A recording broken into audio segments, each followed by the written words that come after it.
Неато, познат со уметничкото име Наат Велиов, синоќа на летната сцена на Центарот за култура Бели Мугри, имаше прилика пред своите сограѓани да го проследи документарниот филм посветен на неговата богата музичка кариера која му донесе светска слава.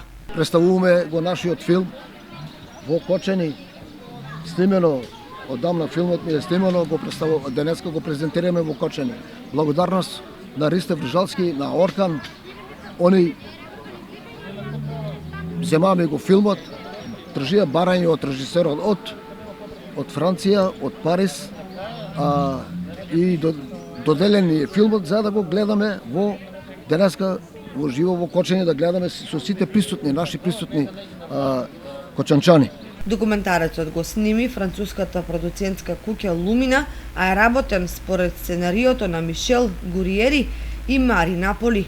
Авторите го доживеали и го представуваат Велиов како уникатен композитор и воедно крал на ромската труба, на која и дава нови димензии.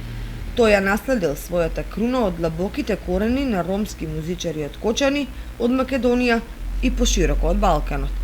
Прикажувањето на филмот се совпаѓа со 64-тиот роден ден на музичарот и за прв пат се прикажува пред публиката во неговиот град Кочани. Претходно го виделе гледачите љубители на ромска музика во неколку држави во светот. Велиов не ја крие возбудата што документарецот може да го видат и неговите сограѓани, бидејќи има многу нешта што не ги знаат за неговиот музички пат. Инаку, прикажувањето на филмот се реализира по иницијатива на кочанските уметници Ристе Ѓоргиев и Орхан Кемилов, а во соработка со Центарот за култура Бели Мугри и ансамблот за традиционална музика и игра Митко Алексов од Кочани. Финансиската поддршка ја обезбеди општина Кочани со средства од програмата за култура.